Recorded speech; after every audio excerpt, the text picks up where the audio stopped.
Police station वाली बात छेड़ी थी जो कि पूरी नहीं हो पाई, जो कि आज की वीडियो में मैं पूरी करना चाहती हूँ। उसके पहले मैं एक बात बता दूं कि अगर मैं अकेले बैठ के सोचती हूँ कि इतनी बड़ी कौन सी बात हो गई थी जिसके वजह से रिश्ता यहाँ तक आया कि मुझे पुलिस स्टेशन पे जाना पड़ा, तो मुझे ना दूर दूर तक कोई बड़ी बात दिखती ही नहीं है। बस बहू ने झाड़ू नहीं लगाया, बहू ने पोछा नहीं लगाया, बहू एक दिन कब चाय के बर्तन धोना भूल गई थी, चाय का बर्तन पड़ा हुआ था। शुरू में शादी होके जस्ट गई हूँ घर में 2-3 दिन, हार्डली 4 दिन हुआ रहेगा, और मुझे ऐसा लगता था कि काम वाली आती है बर्तन धोने के लिए, तो काम वाली का काम है बर्तन धोना। लेकिन मुझे ये किसी ने बताया नहीं था, और मुझे पता भी नहीं था कि काम वाली सिर्फ सुबह आती है, रात का जो डिनर का बर्तन है वो सुबह आके धो के जाती है, और शाम को एक बार 4 बजे आती है, दोपहर का जो लंच होता है उसका बर्तन धो के जाती है दोनों टाइम। लेकिन नाश्ते का बर्तन जो होता है, चाय का बर्तन जो होता है, वो काम वाली नहीं धोती है। उनके घर में ऐसा सिस्टम है कि काम वाली सुबह आके डिनर का बर्तन धोएगी और शाम को आके लंच का बर्तन धोएगी। लेकिन सुबह का जो नाश्ते का बर्तन होता है वो घर के मेंबर्स को धोना पड़ता है। यानी घर में मेंबर कौन है, अभी तक सास थी, सास धोती थी, अब बहू आई है, बहू धोएगी। बहू अगर इस बात पे ध्यान नहीं दिया तो बहू को इस बात पे जलील किया जाएगा, और इस तरह जलील किया जाएगा, इस तरह उसको मेंटली हैरेस किया जाएगा कि वही पति को अलग कर दिया गया। 2 रात 2 दिन अकेले पड़ी रही बिना पति के अपने बेडरूम में। मैं जिस घर में पति का हाथ पकड़ के गई हूँ उस घर में मुझे पति से अलग किया गया, मेरे पति को भड़काया गया मेरे खिलाफ, क्या क्या बोल के मुझे पता नहीं, क्योंकि मुझे पहले घर से निकाला गया रस्म के बहाने, और वो दो दिन जब मैं घर पे नहीं थी, मेरे पीठ पीछे उस घर में ऐसा कुछ हुआ जिसकी वजह से मेरा पति मुझसे बात करना बंद कर दिया। मुझे पता नहीं चल रहा मेरा पति मुझसे बात क्यों नहीं कर रहा है। मैं जब पूछ रही हूँ तो सिर्फ और सिर्फ मुझे जलील कर रहा है, मेरे से झगड़ा कर रहा है, और कोई ठोस मुद्दा नहीं बता रहा है। बस वही उल्टी सीधी बात, बर्तन नहीं धोया, छत पे कपड़ा सबका सूख रहा था, मेरी नाइटी भी सूख रही थी।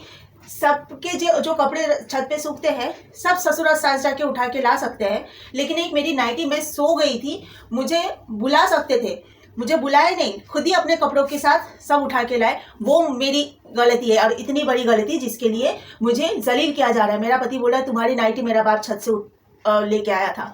कपड़े तो सबके लाए थे, उसमें एक मेरी नाइटी थी, उसमें तो मेरे पति के भी बनियान, कच्छा, ये वो पता नहीं क्या क्या सारे कपड़े थे।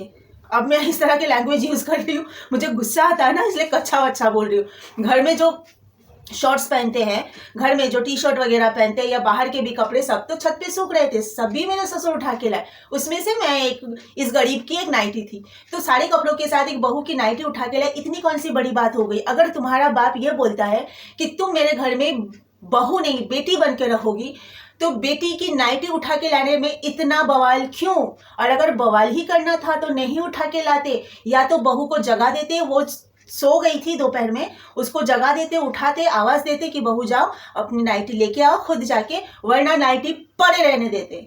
इसके लिए बहू को जलील करना, और इसके लिए बहू बेटा अलग हो जाए, बात नहीं करे, जलील करे, ये किस घर में होता है? तो ये छोटी छोटी वजह है जिसकी वजह से ये रिश्ता पुलिस स्टेशन तक गया। मैं पुलिस स्टेशन में गई, और जो मैंने रिपोर्ट लिखा था उसमें हर 2 लाइन के बाद मैंने सिर्फ एक वर्ड रिपीटेडली, एक सेंटेंस रिपीटेडली लिखा था, वो है कि मेरा घर बसा हुआ चाहिए मुझे, मैं घर बसाना चाहती हूँ, मैं घर तोड़ना चाहती हूँ। कहीं पे भी लिखा नहीं था, क्योंकि मैं गई थी वहां पे घर बसाने के लिए। मेरे दिमाग में, दिल में बस एक ही बात थी, छोटा सा क्यूट सा परिवार है, एक मेरा लौता पति, उनके 2 पेरेंट्स, माँ और बाप, और छोटा सा परिवार। खूब अच्छे से मैं सबको प्यार दूंगी, खूब अच्छे से सबकी सेवा करूंगी, सबका प्यार जीतूंगी और सबको प्यार दूंगी। ये ही मेरे पूरा मैं जहन में बिठा के मैं वहां पे गई थी। लेकिन जब मैं पुलिस स्टेशन पे भी खड़ी हूँ तो मैं यही सोच रही हूँ कि यहाँ पे म्यूचुअल हो जाए, मुझे म्यूचुअल चाहिए था। मैं पुलिस स्टेशन में जाके बस एक ही बात बोली थी, मुझे म्यूचुअल चाहिए। मैं उनको सजा दिलाने के लिए नहीं गई थी पुलिस स्टेशन। इनफैक्ट मेरे पास वो फोटो कॉपी भी है अभी, मतलब फोटो मैंने लेके रखा था, कॉपी तो नहीं, मतलब तो फोन पे मैंने फोटो लेके रखा था, तो उस पर लिखा हुआ है बार बार कि मुझे म्यूचुअल चाहिए मेरे पति के साथ में। मुझसे तो समझाया नहीं जा रहा है, वो तो मुझसे बात ही नहीं कर रहा है। तो एटलीस्ट शायद ये जब पुलिस स्टेशन तक जाए, पुलिस वाले समझाए, तो शायद कुछ बात बने, मैं ससुराल में जाके घर बसा सकूं। लेकिन उन लोगों ने मेरे खिलाफ क्या, वो लोग भी कुछ पेपर लेके आए थे, पता नहीं क्या क्या सच झूठ लिखे थे। जब मुंह पे झूठ बोल रहे हैं सामने खड़े, तो पता नहीं पेपर में कितने सारे झूठ लिखे थे, वो तो मुझे मालूम नहीं है। तो पुलिस वाले ने एक बात बोला पहले तो कि मेरे पति को कि ये आपकी वाइफ है, आपका परिवार इनसे स्टार्ट होता है, आपकी फैमिली आपकी पत्नी है, माँ बाप अभी साइड में है, आप पत्नी के साथ ऐसा नहीं कर सकते हो। पत्नी कोई साउंड सिस्टम नहीं है जो कि आपको सोनी पसंद नहीं आया तो आप LG लेके आओ, ये आपकी वाइफ है, यहाँ पर ये सब नहीं चलता है। तो बोलता है मेरा पति कि मतलब आप सारा दोष हमारा ही देखोगे। तो पुलिस वाले ने बोला नहीं, मैं ऐसा नहीं बोल रहा हूँ, मैं उनको भी बोलूँगा, यानी मेरी बारी भी आएगी समझाने की, फिलहाल मैं आपको बोल रहा हूँ, आप सुनो। फिर मेरे ससुर को बोला आपकी पत्नी के साथ आपकी माँ का झगड़ा नहीं होता था? अगर सास बहू की ही लड़ाई है ये, तो आपकी पत्नी के साथ अगर आपकी माँ का भी लड़ाई होती थी ना, तो आपने कितने बार डिवोर्स दिया अपनी वाइफ को? आपने क्यों नहीं डिवोर्स दिया? एकदम आंख दिखा के, मेरे ससुर को जो आंख दिखा के पुलिस वाले ने बोला ना, मैं बोली बाप रे, इतने बुजुर्ग इंसान को क्या आंख दिखा रहे हैं, मन ही मन में बोल रही थी। फिर मेरे ससुर सर झुका के खड़े हैं, सर हिला रहे और बोल रहे हैं यहाँ तक नौबत नहीं आई थी, बात यहाँ तक नहीं आई थी, जबकि बात कहीं गई नहीं है, कुछ बात हुई नहीं है, जबरदस्ती बातों का बतंगड़ बना रहे हैं ये लोग। तो पुलिस वाले ने मेरे ससुर को ये भी बोला कि अगर आप बोलोगे कि आपकी पत्नी के साथ आपकी माँ का कभी झगड़ा नहीं हुआ है तो मैं बोलूँगा आप सरासर झूठ बोल रहे हो। तो चुप बैठे, ससुर ने कुछ बोला नहीं वहाँ पर कि नहीं झगड़ा नहीं होता था मेरी माँ और पत्नी में, ऐसा कुछ नहीं बोला, यानी झगड़ा उन लोगों में भी होता था। तो ससुर ने बोला बात यहाँ तक नहीं आई थी।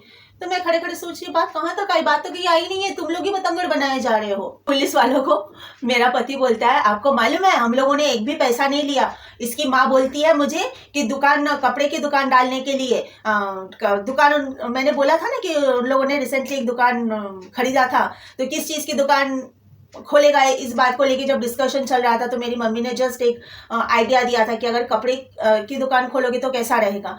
वो बात कंप्लेन कर रहा है जाके कि इसकी माँ बोलती है कि कपड़े की दुकान खोलो, पैसा कौन देगा, हाँ ऐसा बोलती है, और हमने शादी किया है और हमारा ज़्यादा पैसा खर्च हुआ, ऐसा बोलता है। तो मैं वहाँ पर भी चुप हूँ, क्योंकि क्या बोलूँ अब, मतलब जिस बात का कोई मुद्दा नहीं है वहां पर ना खुद का मुंह खोलना ऐसा लगता है बेवकूफ़ों वाली बात हो जाएगी।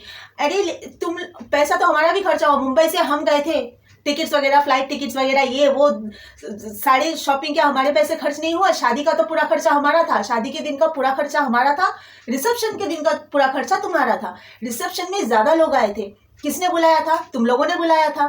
क्यों बुलाया था? अगर तुम्हें लगता है कि तुम्हारा ज़्यादा खर्चा हो गया तो नहीं बुलाते इतने सारे लोग, तुम लोगों ने खुद बुलाया, इनविटेशन तुमने खुद दिया है, अब तुम बोल रहे हो कि ज़्यादा खर्चा हुआ, तो उसमें हम क्या कर सकते हैं? तो ये सब बात बोल रहा था। और फिर दो जन बैठे हुए थे पुलिस वाले, एक ने बोला कि आप रिश्ते को, दोनों ने बोला कि रिश्ते को आप पैसों से तोड़ रहे हो, मैंने शादी किया, उसमें से एक बोला मैंने शादी किया है, मेरी बीवी से एक सुई तक नहीं लिया। आए मेरी बीवी यहाँ पे खड़ी होके बोले कि मैंने एक भी कुछ लिया है, एक सुई तक नहीं लिया, आप पैसों से रिश्ते को तोड़ रहे हो। पैसों से कभी रिश्ते को तोला जा सकता है? लेकिन ये सब अच्छी बातें उसको समझा के कोई मतलब नहीं है, क्योंकि जो जड़ होता है ना, जड़ ही उसका जो ग्रो हुआ है जहाँ से, वहीं से उसको गलत सीख मिली है। अब अच्छी सीख उसको सिखा के वो ले ही नहीं सकता अपने अंदर, अच्छी सीख जाके मतलब जा ही नहीं सकती है। उसको गलत चीज़ें सिखा के उसके माँ बाप ने बड़ा किया है। अब वो बड़ा हो गया गलत चीज़ें सीख के, अब अच्छी बातें उसकी समझ में कैसे आएगी? इतने अच्छे से समझाया दोनों पुलिस वालों ने, लेकिन नहीं, आखिर तक नहीं समझा। फिर ये भी बोला कि जाओ उधर कोने में दोनों हस्बैंड वाइफ जाओ, जाके सुलह कर लो। नहीं, अब मैं ना टपाटप मेरे आंसू बह रहे हैं। मैं बोल रही मम्मी मैं अभी क्या करूँ, मैं तो खुदकुशी कर लूँगी। मैं ये बोल रही हूँ तो पुलिस वाले ने एक ने बोला पगली, इस आदमी के लिए खुदकुशी करोगे? इसकी आंख में ना प्यार ही नहीं है तुम्हारे लिए। सुनो, तुम मेरी छोटी बहन जैसी हो, एक ने बोला। उनका नंबर मेरे पास, उनका पर्सनल मोबाइल नंबर अभी भी मेरे पास मेरे मोबाइल में सेव्ड है। बोला तुम मेरी छोटी बहन जैसी हो, एक बात सुनो, इस आदमी के आंख में ना तुम्हारे लिए इतने टाइम से जो खड़ा खड़ा ये बात कर रहा है, मुझे जरा भी प्यार नहीं दिखा। मुंबई जाओ, मुंबई जाके ना ये सब पहने हुए हो ना, ये सिंदूर और ये सब जो सुहाग की चूड़ी सब फेंको उतार के, और नई जिंदगी शुरू करो। मुंबई जाके अपने काम धंधा पे फोकस करो। और मेरे ससुर और मेरे पति को वो पुलिस वाला पता है कौन सी गाली दी? BC, बहन के साथ लगा के, जो ये तो मतलब ये BC और MC ना, हमारे इंडिया में ये नेशनल दो गालियाँ हैं, सबको पता होगा। तो ये BC वाली गाली दी, BC बाप का BC बेटा। 2 बार बोला ऐसे। और एक बार तो अंदर बोला, पुलिस स्टेशन के अंदर, एक बार बाहर सीढ़ी पे खड़ा होके भी दोबारा बोला, जहाँ मेरा ससुर भी बैठा हुआ था। शायद ये गाली उन्होंने सुनी है, क्योंकि सामने ही बोला बीसी बाप का बीसी बेटा। तो मतलब मैं हंसू या रो समझ में नहीं आता है कि कितना जलील होते हैं ये लोग अपनी हरकतों के वजह से। मैं तो थाने में इसलिए गई थी कि म्यूचुअल हो जाए बातें, उनको समझाने वाला कोई थर्ड पर्सन हो, क्योंकि हम लोग समझा के तो कुछ होगा नहीं, तो थर्ड पर्सन शायद पुलिस वाले समझाए तो बात बने, लेकिन नहीं।